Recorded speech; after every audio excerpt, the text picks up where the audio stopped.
The product management tip is about using neutral thinking, and this is to increase your performance as a project manager. Or it's not just for project managers, anyone can use this technique.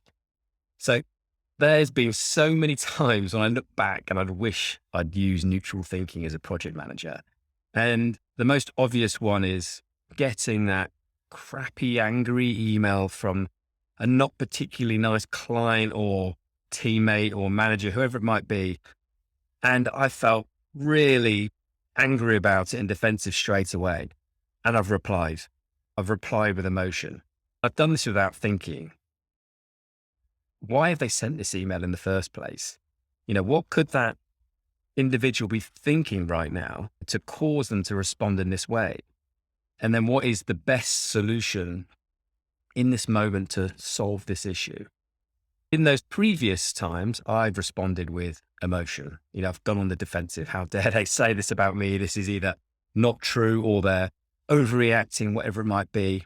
But then the next day, I've looked back in that email in my sent items and think, oh, God, I wish I could respond differently. Now I've had time to think about it. If I'd have just thought about those few questions that I just mentioned there, I would have done this in a different way, probably a more professional way, a calmer way. And as a project manager, you need to get that right balance between being too optimistic, which is basically not realistic, and overly negative. So a fixed mindset and not focusing on how to resolve the issue, just blaming others. Like the example I gave, immediately went on the defensive. Neutral thinking is an ideal mindset for a project manager because it means accepting that when something bad happens, it happens. That's it. You can't change it. It's done. So instead of getting caught up in the negativity, you just take it for what it is and you move on and you find the right solution. Because as a project manager, something will go wrong on your projects, whether that's your mistake, teammates, disrupted client, or something entirely out of your control. Neutral thinking helps you take a step back and remove your emotion in the reply. And in some cases, ignore your pride, even though you desperately want to go back on the defensive. You just have to do what's best to help resolve it in that moment. What are the next steps? But I know it's not easy to do this as emotions are sometimes tough to control, but you have to catch yourself, especially if you're tired or you're really busy, or it's just like, oh, it's just another thing and I can't be dealing with. But if you respond with emotion, then it's probably going to make things worse. You may feel slightly better in the moment, but as I said earlier, the next day you'll look back at that and go, I could have done better there. I could have created a better response. I know why they said that now, or I made a mistake. I should have accepted it, whatever the reason is.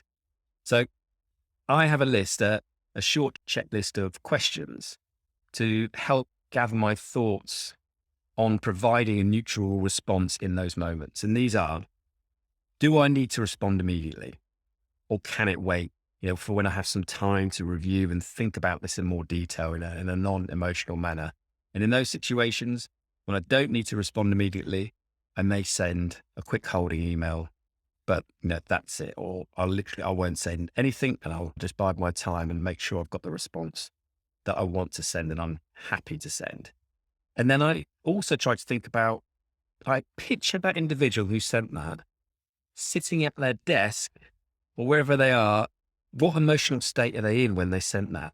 They may have some things going on outside of their role that's really impacting them. Even if it doesn't, sometimes I imagine things that they are because it helps me then create a response that's more helpful rather than defensive. And linked to that, I'll ask myself, is this sender, are they under pressure from a manager in their role? What would make them send this? So it's just a few thoughts to try and make sure that I'm responding in a way that's going to help them, first of all. And then I ask myself, what's the one thing I could do right now to help the sender? Whatever they've said to me, how can I help them? Because again, that helps me think in a more neutral way. And then also, what are the key subsequent actions to resolve this situation? Again, this is a classic example of neutral thinking. This has happened. What do I need to do next? Taking all emotion out of it. And also, what could have caused this type of response?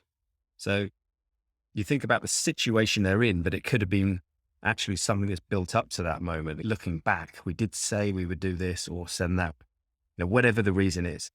So they don't catch everything, but with this type of approach, I definitely recommend having some questions that are available so you can, when you recognize, this is a difficult thing to respond to, read your questions, ones that work for you to help you create a more neutral response.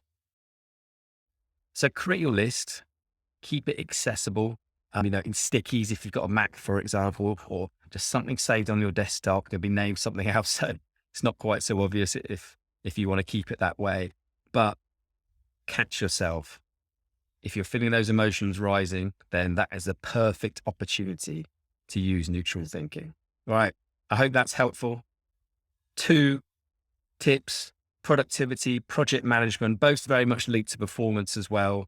One, so easy. I'm excited. Just say that when you've got those nerves kicking in and you're feeling the pressure, the sweaty palms. As I said, it won't remove your nerves, but nerves are good. They keep you focused, but it'll calm them enough so then you can talk more clearly and you can deliver, at a high performing way or in a high performing way.